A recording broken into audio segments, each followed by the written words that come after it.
C'est un théâtre dans lequel les ingrédients ou les appels faits aux autres arts sont présents. Notamment, évidemment, la dimension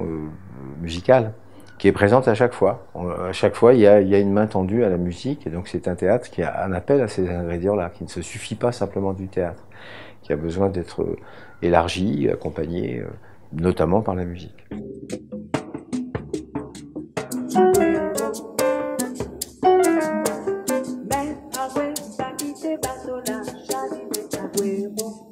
Je suis quelqu'un de très visuel, donc je travaille beaucoup avec des images, même si elles sont uniquement mentales, que je note par-ci par-là autour du sujet que je vais traiter, et au fur et à mesure, je rassemble ces idées, j'essaie de les construire, trouver un fil conducteur, et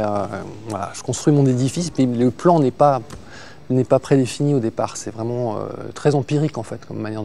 d'aborder la composition.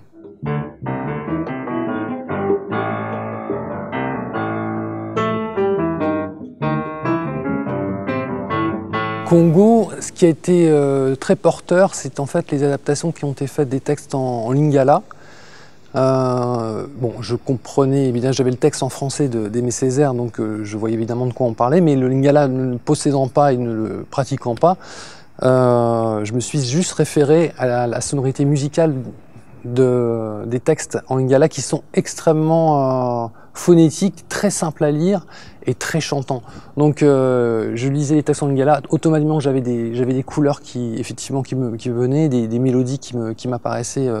très rapidement avec le lingala. Et le Congo, je l'ai traité aussi de manière, l'idée c'est pas de faire du tout pittoresque, je ne suis pas africain, donc même si je travaille beaucoup avec les Africains et dans les musiques que je pratique, dans le jazz et les musiques métissées avec l'Afrique, les Caraïbes, etc. Mais donc c'était d'amener ce mélange, parce que de toute façon on parle d'une histoire qui concerne pas que l'Afrique, qui concerne l'Europe, qui concerne la CIA, les États-Unis, même un petit peu la Russie, donc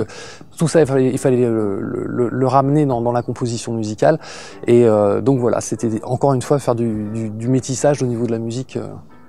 et pas faire du tout pittoresque africain, ce que je ne suis pas capable de faire, parce que je ne suis pas africain.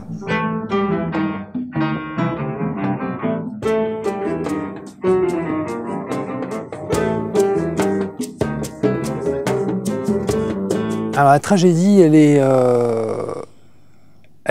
plus difficile à aborder, effectivement, parce que il y a ce côté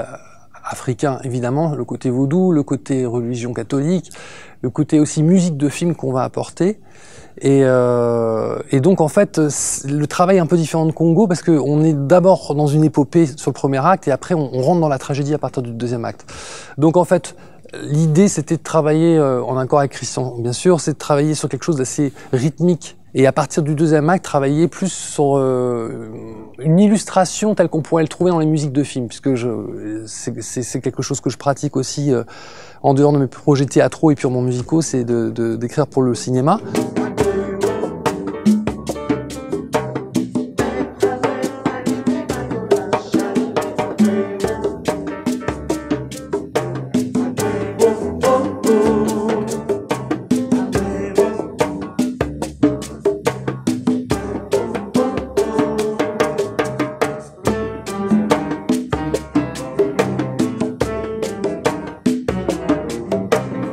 Et la troisième partie, elle va être traitée beaucoup plus sur le vaudou. Donc là, l'idée, c'était essayer de retrouver les chants et percussions, entre guillemets, primitifs, tels qu'on le trouve dans les cérémonies vaudou, donc quelque chose de très brut. Et le travail, par contre, du violoncelle, du piano et de la basse, ce sera plutôt, effectivement, de faire le lien avec la narration, avec le narrateur qui sera là aussi. Donc nous, on sera, enfin, c'est pas que le groupe sera scindé en deux, mais il y aura une dimension qui sera très proche du cœur sur scène, c'est les percussions et la voix. Normal, dans le vaudou, ça paraît logique. Et le travail des instruments harmoniques et mélodiques, ce sera plutôt d'amener cette connotation cinématographique qui fera le lien entre la narration et l'action qui se passe sur scène.